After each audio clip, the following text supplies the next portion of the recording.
Hello everybody, welcome to my channel. तो इस video में हम करने वाले हैं हमारी क्लास 11th का चैप्टर नंबर 1 ऑफ साइकोलॉजी, जिसका नाम है व्हाट इज़ साइकोलॉजी। तो ये पार्ट 3 वीडियो है इस चैप्टर की। पहले के पार्ट्स ऑलरेडी अपलोडेड हैं, अगर आपने नहीं देखे हैं go and see, I have created the playlist.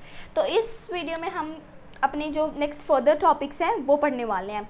तो शुरू करते हैं हमारा development of psychology in India.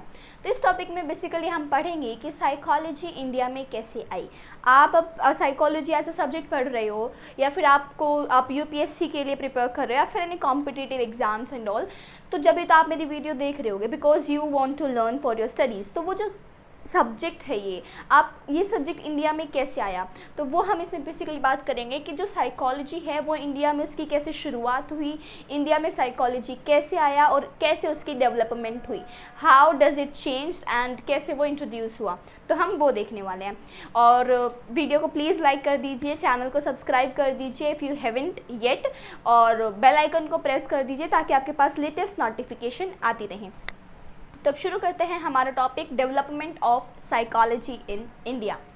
अब आपको पता है जो इंडियन फ़िलासफ़िकल ट्रेडिशन है, अब साइकोलॉजी कहीं उठ के एकदम से तो आ नहीं गया है। तो psychology is all about everyday life, जो हमारी एवरीडे लाइफ है। साइकोलॉजी एक ऐसा सब्जेक्ट है जो सिर्फ जो आप ऑप्ट करते हो वो ही नहीं, बाकी ये हर एक बंदे के लिए हेल्पफुल है एक बेटर लिविंग के लिए। तो इंडियन ट्रेडिशन में भी, जो हमारे इंडियन फ़िलासफ़िकल ट्रेडिशन में है, उसमें भी कुछ कॉन्सेप्ट साइकोलॉजी के पहले से ही प्रेजेंट थे, जैसे कि मेंटल प्रोसेस, सेल्फ रिफ्लेक्शन। तो जो हमारा इंडियन फ़िलासफ़िकल ट्रेडिशन है ना, वो इन चीज़ों पे फोकस करता था। किन चीज़ों पे? जो हमारी साइकोलॉजी के, जैसे कि mental processes, self reflection and all. फिर जब इंडिया में साइकोलॉजी आई तो that was basically western psychology, क्योंकि वेस्टर्न में स्टार्टिंग में साइकोलॉजी स्टार्ट हुई, then it came to India. तो जो इंडिया में साइकोलॉजी थी दैट वाज डोमिनेंटली वेस्टर्न, तो वेस्टर्न साइकोलॉजी थी वो। तो फिर हमारे इंडियन साइकोलॉजिस्ट चाहते थे कि हम इसे इंडियन अपने इंडियन कल्चर के अकॉर्डिंग बनाएं। तो बहुत सारे अटेम्प्ट किए गए कि जो वेस्टर्न साइकोलॉजी है उसे थोड़ा अपना इंडियनाइजेशन किया जाए। आप यहाँ पे पढ़ोगे आगे चैप्टर में तो कैसे हम उसे इंडियनाइज करते हैं। So that about the western psychology dominant थी हमारे इंडिया में स्टार्टिंग में। ओके, तो अब हम बात करेंगे कैसे एक्चुअल में स्टार्टिंग हुई। Let's come to the main topic, the modern era of psychology. जो मॉडर्न एरा आया साइकोलॉजी का, तो वो कैसे आया? एक डिपार्टमेंट था फिलॉसफी का, डिपार्टमेंट ऑफ फिलॉसफी, जो कि कोलकाता यूनिवर्सिटी में था। बेसिकली कोलकाता यूनिवर्सिटी में एक डिपार्टमेंट ऑफ फिलॉसफी था, जहाँ पे 1915 में पहली बार एक्सपेरिमेंटल साइकोलॉजी का सिलेबस इंट्रोड्यूस किया गया। तो मतलब कि यहाँ से साइकोलॉजी नाम का शब्द हमारी इंडिया की डिक्शनरी में ऐड हुआ। 1915 में डिपार्टमेंट ऑफ फिलॉसफी में कोलकाता यूनिवर्सिटी में सिलेबस इंट्रोड्यूस किया गया एक्सपेरिमेंटल साइकोलॉजी का। देन कोलकाता यूनिवर्सिटी ने, अब देखो यहाँ पे 1915 में तो डिपार्टमेंट ऑफ फिलॉसफी के अंदर ही सिलेबस इंट्रोड्यूस किया था। अब 1916 में एक सेपरेट डिपार्टमेंट बना दिया साइकोलॉजी का, department of psychology. Then in 1938 applied psychology का एक डिपार्टमेंट बनाया गया। मतलब कि ऐसे धीरे धीरे सी की क्या हो रहा है, साइकोलॉजी आ रही है इंडिया में, we are developing in the field of psychology. तो डिपार्टमेंट ऑफ साइकोलॉजी 1916 में बनाया, फिर हमने अप्लाइड साइकोलॉजी का डिपार्टमेंट 1938 में बनाया। Okay, we should thanks to of the person. हमारे यहाँ पे दो मेन पर्सन हैं जिन्हें हेल्प की है, जिनका मेन रोल है इंडिया में साइकोलॉजी इंट्रोड्यूस करने का। That is doctor NN Sengupta and professor जी बॉस। तो ये काफ़ी इंपॉर्टेंट नाम याद करने लायक है, doctor NN Sengupta and professor ji boss.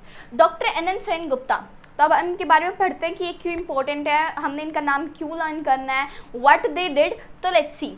Dr. NN Sengupta, he was trained in USA in experimental tradition of Wundt, Wilhelm Wundt। मैंने आपको पहले की वीडियोस में बताया था अबाउट विल्हेम वुंड। तो उनके एक्सपेरिमेंटल ट्रेडिशन में he was train. Doctor NN Sengupta USA में ट्रेन हुए हैं हमारी एक्सपेरिमेंटल साइकोलॉजी के अंदर, और किसके अंडर हुए हैं? वुंड। तो ये वुंड के प्रिंसिपल्स पे इन्होंने वर्क किया है। प्रोफेसर जी बॉस फ्रूडियन साइको एनालिसिस, आपने देखा होगा पिछली वीडियो में, if you have seen my video. जो सिगमंड फ्रूइड थे, तो इनके साइको एनालिसिस जो वो था, तो उस पर प्रोफेसर जी बॉस ट्रेन हुए हैं। एंड इन्होंने अपना साइको एनालिटिक एसोसिएशन 1922 में इंडिया में ओपन करा। So professor ji boss was trained in Freudian psychoanalysis and Dr. N.N. Sengupta was trained in experimental tradition of Wundt. So basic difference ये clear हो गया आपको। Then he open the psychoanalytic association. अब ये psycho analysis में train है तो definitely ये साइको एनालिटिक एसोसिएशन ही खोलेंगे इन 1922 इन इंडिया। उसके बाद डॉक्टर N.N. सेनगुप्ता, इन्होंने department of this is only for this, तो आपको ये मेन याद होना चाहिए। Doctor N.N. Sengupta basically USA में ट्रेन थे, और किस में ट्रेन थे? ये एक्सपेरिमेंटल ट्रेडिशन में ट्रेन थे जो कि वुंड का था। वहीं पे जो हमारे प्रोफेसर जी बोस है, he was trained in Freudian psychoanalysis and he opened a psychoanalytic association in 1922। तो आपको ये पता होना चाहिए। Let's come to the next topic। अब जो डिपार्टमेंट ऑफ साइकोलॉजी है ना यूनिवर्सिटी में, मैसूर एंड पटना, तो वहाँ पे भी मतलब अब जो मैसूर और पटना में डिपार्टमेंट ऑफ साइकोलॉजी है, तो वो टीचिंग और रिसर्च फील्ड में भी आ गया। मतलब कि हमने टीचिंग और रिसर्च फील्ड में भी साइकोलॉजी को इंट्रोड्यूस किया। समझ रहे हो ना, मतलब टीचिंग में भी ये धीरे धीरे साइकोलॉजी और रिसर्च फील्ड में भी इंट्रोड्यूस साइकोलॉजी। 2 सेंटर हैं जो यूजीसी सपोर्ट करती है। दिस इज जो एक्सीलेंस है जो साइकोलॉजी, मतलब कि 2 सेंटर ऐसे हैं जो साइकोलॉजी में एक्सीलेंट हैं और उन्हें यूजीसी सपोर्ट करती है। तो number 1 is Utkal university of Bhubaneswar and number 2 is university at Allahabad. तो you should know these 2 names, Utkal university of Bhubaneswar and university at Allahabad. तो आपको ये नाम पता होने चाहिए, और ये आपके 1 मार्कर में आ सकता है, या फिर कि which two centres are supported by UGC. तो आपको पता होना चाहिए कौन से 2 सेंटर हैं, Utkal university Bhubaneswar and university at Allahabad. उसके बाद 70% ऐसी यूनिवर्सिटीज़ हैं हमारे इंडिया में जो साइकोलॉजी एज अ कोर्स आपको ऑफर करती है। मतलब कि इट शोज़ कि how much it has developed. तो कैसे शुरुआत हुई देखो, डिपार्टमेंट ऑफ फिलोसफी में सबसे पहले सिलेबस इंट्रोड्यूस हुआ, then separate department of psychology बना, देन अप्लाइड साइकोलॉजी का डिपार्टमेंट बना, then we have the 2 main persons doctor N.N. Sengupta and professor ji Bose, 2 psychologist, we can say 2 main psychologist. Then हमने देखा teaching और रिसर्च फील्ड में भी psychology का introduce किया गया। Then we have 2 main centers that are supported by UGC, and then we saw that 70% university offers psychology as a course। Okay, let's come to the next topic। Durganand Sinha. Durganand Sinha ने अपनी एक book लिखी है जिसका नाम है psychology in a third world country, the Indian experience, और कौन से ईयर में लिखी है? 1986। तो दुर्गानंद सिन्हा ने अपनी बुक में क्या मेंशन किया है, तो ये बता रहे हैं कि जो मॉडर्न साइकोलॉजी है ना, वो इंडिया के सोसाइटी में, इंडिया के सोशल कल्चर में कैसे आई। तो विद टाइम इन्होंने बताया है कि कैसे जो मॉडर्न साइकोलॉजी है, how it evolve in India. तो बेसिकली इसने 4 फेज में बताया है। फर्स्ट फेज में he said that till independence. तो फर्स्ट फेज कौन सा फेज हुआ? हमारी आज़ादी तक, टिल इंडिपेंडेंस। तो टिल इंडिपेंडेंस क्या था? Experimental, psychoanalytic and psychological testing research. तो ये कुछ टॉपिक्स थे जो कि हमारे वेस्टर्न साइकोलॉजी के इंडिया में इंट्रोड्यूस हुए थे। टिल इंडिपेंडेंस की बात कर रखी है फर्स्ट फेज में। तो experimental, psychoanalytic, psychological testing research, तो ये सब टॉपिक्स थे जो कि इंडिया में होते थे, and it was basically dominantly by western psychology, by western countries जो थी, तो बेसिकली उनका डोमिनेंट इंडिया में था। देन सेकेंड फेज है टिल 1960s। तो it is expansion into different branches. अब क्या हुआ, जो साइकोलॉजी है वो डिफरेंट ब्रांचेस में एक्सपैंड हुई। Okay, then psychologist link western to Indian. Okay, what they did is, जो हमारे जो वेस्टर्न साइकोलॉजी थी, this started linking with Indian sorry, I am really sorry. Okay, so what they did is, psychologist ने क्या किया, जो western psychology थी, जैसे हमारे डॉक्टर N.N. सेनगुप्ता है, प्रोफेसर जी बोस है, तो जो ये साइकोलॉजिस्ट थे, they tried to bring this western psychology in India. So जो एक तरह से साइकोलॉजी जो थी वो एक्सपैंड हो रही थी इंडिया में into different branches. Okay, first phase में क्या था, फर्स्ट फेज में जो वेस्टर्न कंट्रीज थी उनके कुछ आइडियाज़ हमें इंडिया में आ रहे थे। सेकेंड फेज में क्या हुआ, साइकोलॉजिस्ट लिंक बनाने की कोशिश कर रहे थे between the western psychology and the Indian, they were and the Indian tradition, so they were trying to bring that in the Indian culture. Then come to the third phase. Third phase is post 1960s. Post मतलब 1960s के बाद का time. तो इसे हम बोलते हैं problem oriented research. इसमें क्या गया इस फेज़ में, थर्ड फेज़ में, जो भी इंडिया में प्रॉब्लम थी तो वो साइकोलॉजिकल पर्सपेक्टिव से देखने लग गए। मतलब ये प्रॉब्लम है, ये अब इस वजह से हुई है, तो साइकोलॉजी एक तरह से अप्लाई करने लग गए। तो जो भी इंडिया की प्रॉब्लम्स थी, प्रॉब्लम ओरिएंटेड रिसर्च, तो वो हम क्या करने लग गए, अपने जो भी इंडिया की प्रॉब्लम्स थी वो हम अपने अंडरस्टैंड करने लग गए with the concept of psychology. But इसकी लिमिटेशन थी। भैया अब तुम कह रहे हो अच्छी बात है, प्रॉब्लम्स देख रहे हो, बट लिमिटेशन ये थी कि जो भी साइकोलॉजी थी that was basically dominant of western culture. और हम आपको पता है कि Indian culture is different from the western culture. तो जो ये साइकोलॉजी थी that was basically western dominantly. तो जो ये इसकी लिमिटेशन थी। Then comes the fourth, I written fourth, sorry, that's fourth phase was late 70s, मतलब 70s के लेट में। तो इसे हम बोलते हैं इंडिजिनाइजेशन साइकोलॉजी। तो इसमें क्या हुआ, वेस्टर्न फ्रेमवर्क, जो वेस्टर्न साइकोलॉजी थी वो हमने रिजेक्ट किया and we created our indigenisation psychology. मतलब हमने अपना जो कल्चर है, हमारी सोसाइटी है, उसके अकॉर्डिंग हमने साइकोलॉजी को मॉडिफाई किया and we made the indigenisation psychology. Indigenisation psychology मतलब अपनी कंट्री की, अपने कल्चर की, अपने सोसाइटी से रिलेटेड हमने साइकोलॉजी बनाई। So this was basically the fourth phase. 4 phase है ये जो दुर्गानंद सिन्हा ने बताया है अपनी बुक में। तो ये एक इंपॉर्टेंट क्वेश्चन बनता है, आपको पता होना चाहिए फर्स्ट फेज में क्या हुआ था, सेकेंड में क्या हुआ था, थर्ड में क्या हुआ था, फोर्थ में क्या हुआ था, और जो फेज है उसका टाइम पीरियड क्या है। जैसे फर्स्ट फेज टिल इंडिपेंडेंस है, second phase till 1960s, then post 1960s, then late 1970s। तो you should know this. Okay, अब जो डाइवर्स साइकोलॉजी है ना वो डाइवर्स होगी, मतलब किसी पर्टिकुलर डिपार्टमेंट में, किसी पर्टिकुलर चीज़ में डाइवर्स। हाउ इट डाइवर्स, अब चिल्ड्रन में भी, हॉस्पिटल में भी, इंफॉर्मेशन टेक्नोलॉजी, स्पोर्ट्स, मतलब आप हर जगह आप साइकोलॉजी को देखोगे। Even in information technology field में, even in the hospitals we have psychologist, even in the sports field we have psychologist. तो जो साइकोलॉजी है it diversified in India. So basically ये था आपका topic, development of psychology in India. आप screenshot ले सकते हो। I will give you 2 minutes, you can take this screenshot ताकि आपको नोट्स बनाने के टाइम पे हेल्पफुल रहे। Then I will write the next topic है।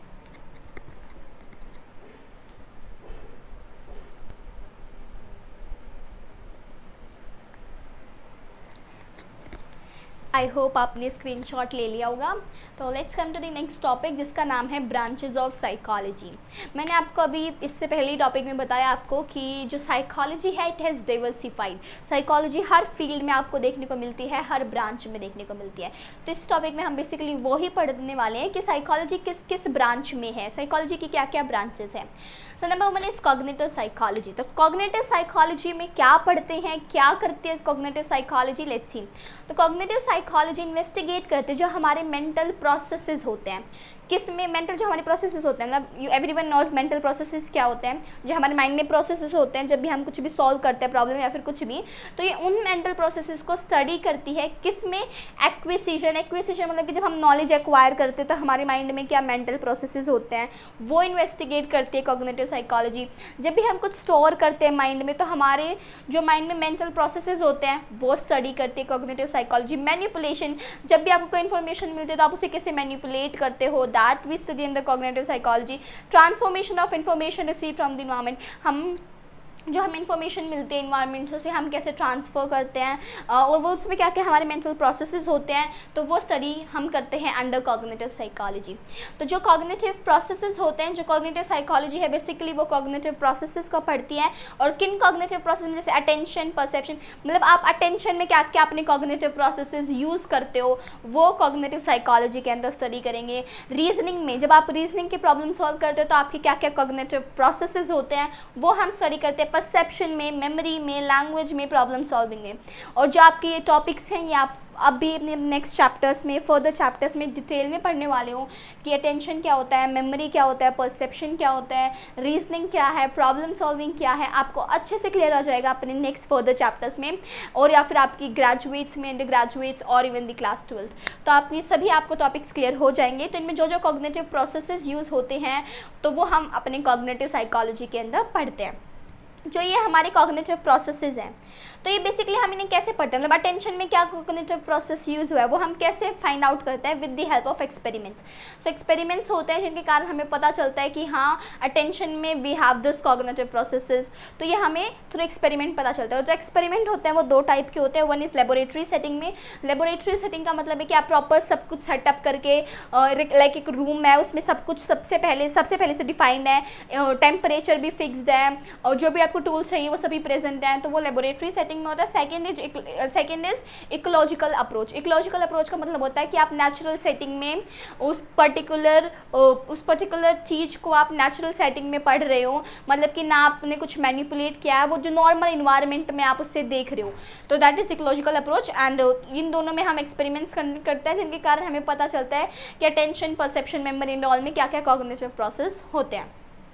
जो हमारे कॉग्निटिव साइकोलॉजिस्ट हैं they often collaborates with neuroscientist and the हमारे computer scientist. So this cognitive psychologist जो होते हैं दे ऑफन कोलैबोरेट, मतलब they are related to the neuroscientist and the computer scientist. So this was about the cognitive psychology. Let's come to the second branch, that is biological psychology. Biological psychology में basically हम क्या पढ़ते हैं कि जो हमारे behavior है और जो हमारे physical system है उसमें क्या relation है। physical system मतलब कि जो हमारा brain हुआ, nervous system हुआ, हमारा जो immune system हुआ, हमारे जो genetics है, brain system, immune system, genetic system, तो ये हमारे कैसे रिलेटेड हैं हमारे बिहेवियर में, मतलब हमारे जीन्स का हमारे बिहेवियर पे क्या फ़र्क है, हमारे माइंड का, हमारे ब्रेन का हमारे बिहेवियर पे क्या फ़र्क है, हमारे नर्वस सिस्टम का हमारे बिहेवियर पे क्या इफ़ेक्ट है, तो वो हम पढ़ते हैं अंडर बायोलॉजिकल साइकोलॉजी, जो कि ये ब्रांच है साइकोलॉजी की। जो हमारे बिहेवियरल साइकोलॉजिस्ट होते हैं they often collaborates with neuroscientist, zoologist and anthropologist. तो मतलब ये बिहेवियरल साइकोलॉजिस्ट इनके साथ कोलैबोरेट करते हैं। एक न्यू ब्रांच आई है न्यूरोसाइकोलॉजी। न्यूरोसाइकोलॉजी में व्हाट वी सी, न्यूरोसाइकोलॉजी में क्या होता है, न्यूरोसाइंटिस्ट और साइकोलॉजिस्ट कंबाइन करके वर्क करते हैं जिसे हम न्यूरोसाइकोलॉजी बोलते हैं। और बहुत सारी रिसर्चेस चल रही हैं जिसमें हम ये देखते हैं कि जो हमारे न्यूरोट्रांसमीटर्स होते हैं, अगर आपको पता हो न्यूरोट्रांसमीटर्स क्या होते हैं, दो न्यूरॉन के बीच का जो लिक्विड होता है उसे बोलते हैं न्यूरोट्रांसमीटर्स। जो न्यूरोट्रांसमीटर्स होते हैं उनका क्या रोल है, अब आपको पता है न्यूरोट्रांसमीटर मैसेज ट्रांसफर करता है through the neuron, nervous system में मैसेज ट्रांसफर में हेल्प करते हैं न्यूरोट्रांसमीटर्स। तो हम बेसिकली यही करते हैं, कई सारी रिसर्चेस में पढ़ा जा रहा है रोल ऑफ न्यूरोट्रांसमीटर्स, कि जो न्यूरोट्रांसमीटर्स जो होते हैं वो मैसेज ट्रांसफर करते हैं, तो वो जो मैसेज ट्रांसफर होकर हमारी मेंटल फंक्शनिंग पे कैसे इफेक्ट करता है, हमारे बिहेवियर पे न्यूरोट्रांसमीटर कैसे इफेक्ट करता है। एंड यू शुड नो जो ये जो हमारे न्यूरोसाइकोलॉजिस्ट होते हैं या फिर जो भी हमारे साइकोलॉजिस्ट हैं, तो ये दोनों को पढ़ते हैं। नॉर्मल माइंड है जिसका, उसका भी, और जिसका एबनॉर्मल या फिर जिसका डैमेज्ड ब्रेन पार्ट है उन्हें भी ये पढ़ते हैं। और कैसे पढ़ते हैं, अब जिसका डैमेज्ड ब्रेन है, नॉर्मल ब्रेन है, तो we have various techniques like EEG, PET या fMRI। तो ये टेक्निक्स हैं, एडवांस टेक्निक्स हैं जिनके कारण ये ब्रेन की स्टडी करते हैं हमारे साइकोलॉजिस्ट और you can say the neuropsychologist. और ये दोनों ब्रेन पढ़ते हैं, नॉर्मल ब्रेन भी पढ़ता है और इवन द डैमेज्ड ब्रेन। तो that comes under biological psychology, कि मतलब हम हमारे बिहेवियर का और हमारे बायोलॉजिकल एस्पेक्ट्स का, जैसे जो हमारे फिजिकल सिस्टम है उसका क्या रिलेशन है।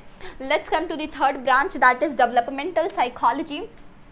डेवलपमेंटल साइकोलॉजी में हम बेसिकली पढ़ते हैं जो हमारी पूरी लाइफ स्पैन है, फ्रॉम कंसेप्शन जैसे आप जब आप अपनी मदर के वूम में होते हो, when your mother conceives you till your life death, till your death period, तो आपकी क्या क्या डेवलपमेंट होती हैं, आपके फिजिकल, सोशल और साइकोलॉजिकल, मतलब आपके फिजिकल बॉडी में क्या क्या चेंजेस आते हैं, सोशली आप में क्या चेंजेस आते हैं, साइकोलॉजिकली आप में क्या चेंजेस आते हैं through your life span, from your conception to the death. तो वो आपकी जो भी चेंजेस होते हैं वो हम डेवलपमेंटल साइकोलॉजिस्ट के अंदर पढ़ते हैं।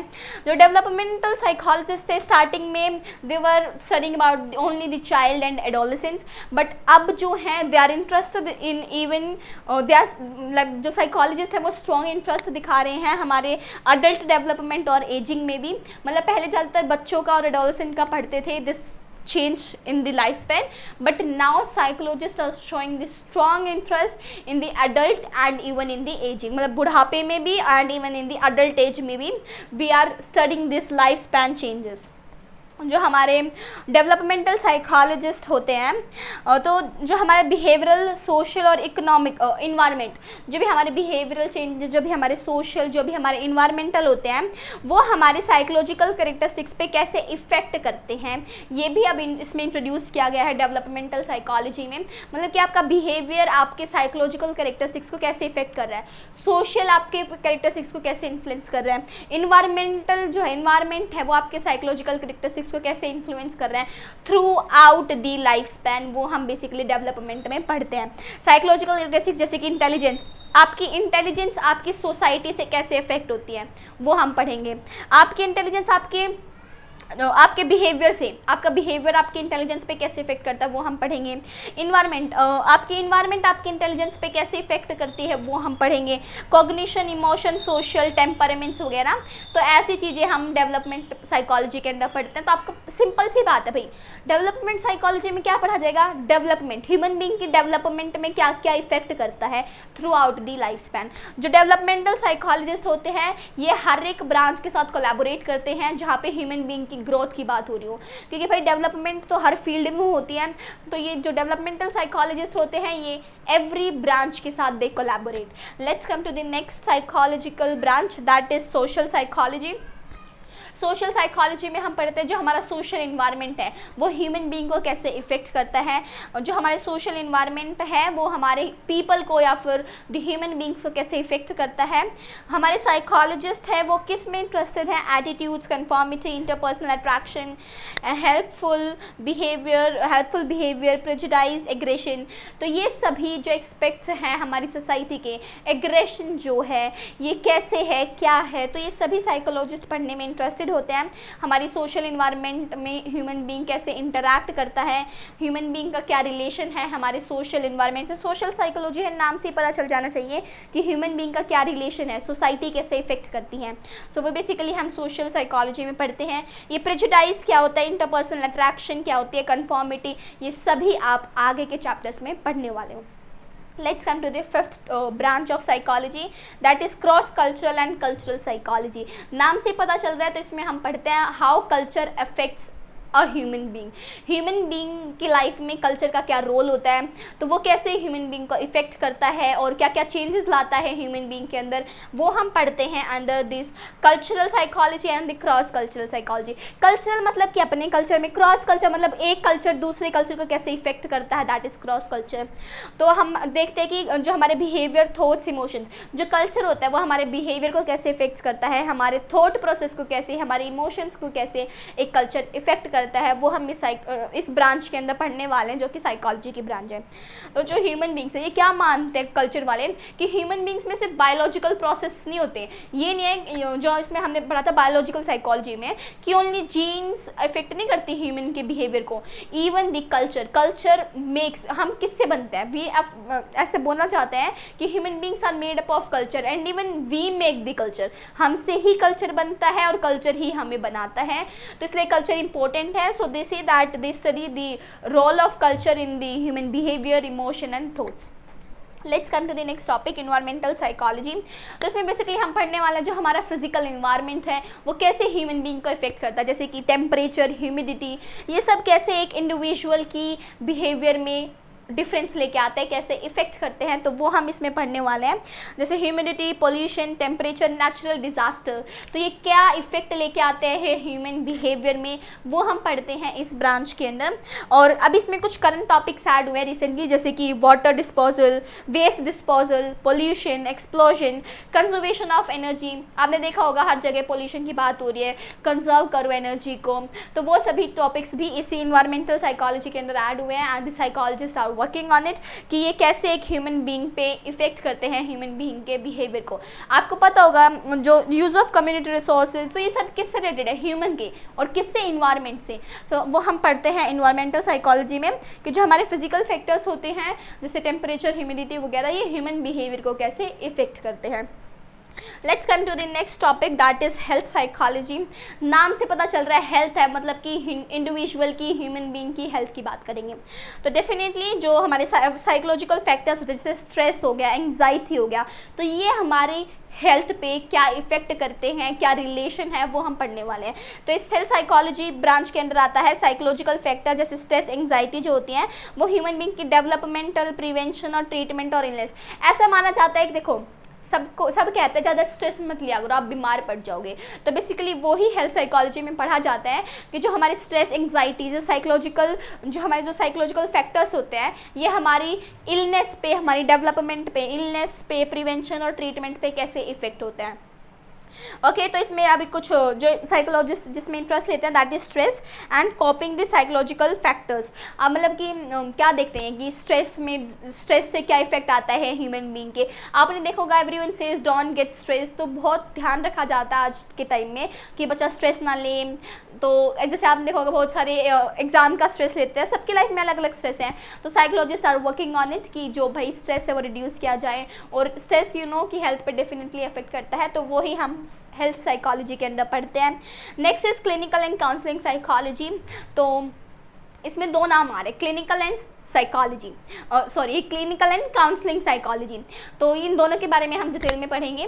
तो पहले बात बता दूँ ये करते क्या है, क्लिनिकल एंड काउंसलिंग साइकोलॉजी की ब्रांच करती क्या है। तो जो भी साइकोलॉजिकल डिसऑर्डर्स होते हैं उनको ये प्रिवेंट करती है, क्योर करती है और उनका ट्रीटमेंट करती है। तो course, treatment and prevention of psychological disorders ये ब्रांच करती है। अब मैं बात करूँगी क्लिनिकल और काउंसलिंग साइकोलॉजिस्ट की। काउंसलिंग साइकोलॉजिस्ट आपकी एवरीडे प्रॉब्लम सॉल्व करते हैं, जो भी आपको लाइफ में दिक्कत आती है, लैक ऑफ मोटिवेशन, ये सब चीज़ें हमारी जो है काउंसलिंग साइकोलॉजिस्ट सॉल्व करेगा आपकी एवरीडे प्रॉब्लम्स।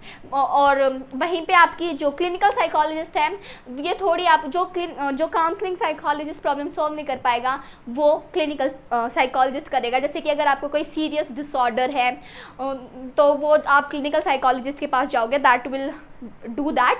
अब एक डिफरेंस दे रखा है आपकी बुक में क्लिनिकल साइकोलॉजिस्ट और साइकेट्रिस्ट के बीच में। क्लिनिकल साइकोलॉजिस्ट के पास में साइकोलॉजी में डिग्री होती है, वहीं पे साइकेट्रिस्ट के पास में मेडिकल डिग्री होती है। क्लिनिकल साइकोलॉजिस्ट मेडिसिन नहीं दे सकता अपने क्लाइंट या पेशेंट को, वहीं पे साइकेट्रिस्ट मेडिसिन और even the electric shocks he can give, he or she can give psychologist. तब आपको तीनों क्लियर हो गए। काउंसलर आपके एवरीडे प्रॉब्लम सॉल्व करेगा, जैसे आपको जो भी प्रॉब्लम आ रही है lack of motivation and all. वहीं पे जो क्लिनिकल साइकोलॉजिस्ट है वो आपकी थोड़ी सीरियस प्रॉब्लम सॉल्व करेगा related to the disorders. And then we will have the psychiatrist जो आपको इलेक्ट्रिक शॉक्स और मेडिसिन प्रिस्क्राइब कर सकता है। तो बोर्ड पे इतना ही मैं भी लिख पाई थी। यू टेक दिस स्क्रीनशॉट, फिर आपकी अभी कुछ ब्रांचेस रह गई हैं हम वो पढ़ते हैं। आप जब तक स्क्रीनशॉट ले लो ताकि आपके नोट्स बनाने में हेल्प हो।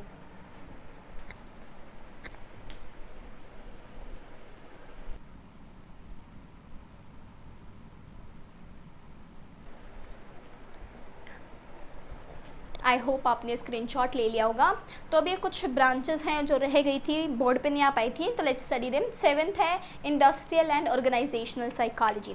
तो बेसिकली इस ब्रांच में हम देखते हैं कि जो भी इंडस्ट्रीज़ होती हैं उसका जो वर्क प्लेस बिहेवियर है, मतलब वर्क प्लेस पे कैसा बिहेवियर है, तो वो ये स्टडी करते हैं हमारी इंडस्ट्रियल या फिर ऑर्गेनाइजेशनल साइकोलॉजी। तो जो वर्क प्लेस मतलब कि जहाँ पे वो काम करते हैं बेसिकली इंडस्ट्री या फिर ऑर्गेनाइजेशन, तो वहाँ पे किसका बिहेवियर देखते हैं, बोथ एम्प्लॉयज़ का भी, जो वर्कर्स है वहाँ पे उनका भी, और जो कंपनी या फिर जो इंडस्ट्री या फिर जो ऑर्गेनाइजेशन उन्हें एम्प्लॉय करती है उनका भी।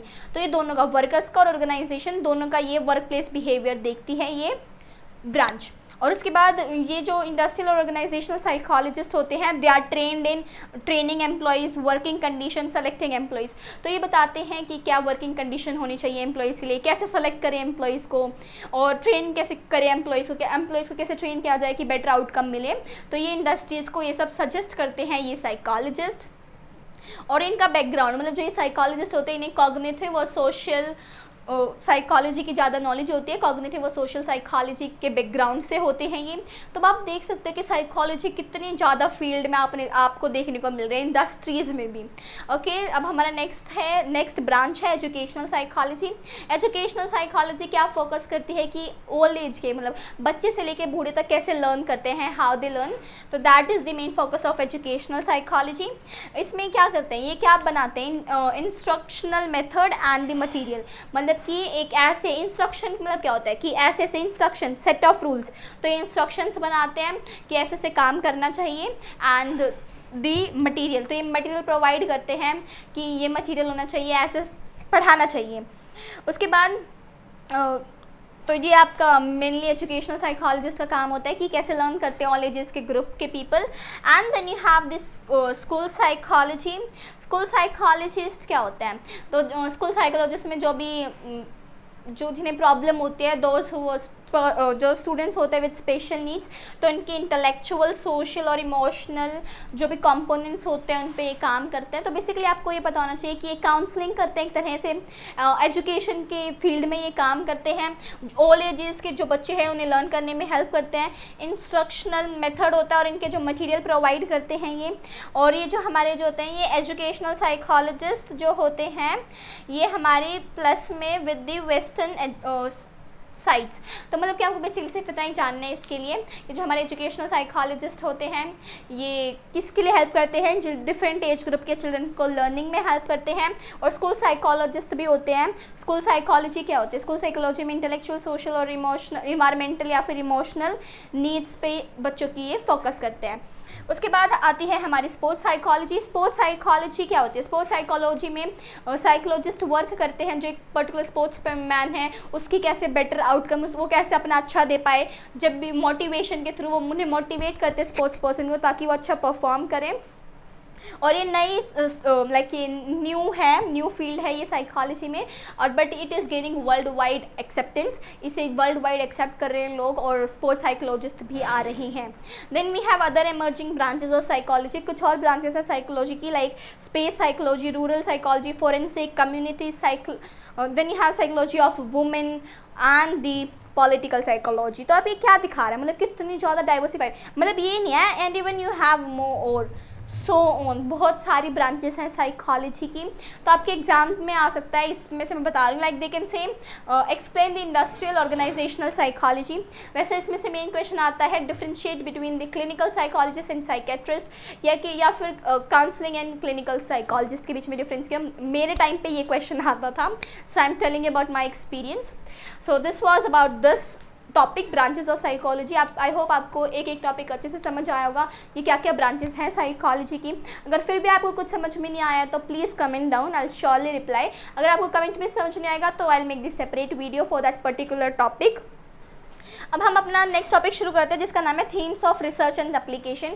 ये टॉपिक सीबीएसई की तरफ से डिलीट करवा दिया गया है, पर लेकिन पेज नंबर 15 पे इस टॉपिक में से एक टॉपिक है बेसिक वर्सेस अप्लाइड साइकोलॉजी।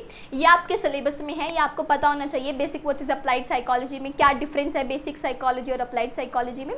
तो बेसिक साइकोलॉजी क्या करती है? बेसिक साइकोलॉजी थ्योरीज बनाती है, और थ्योरीज बनाती है, प्रिंसिपल्स बनाती है।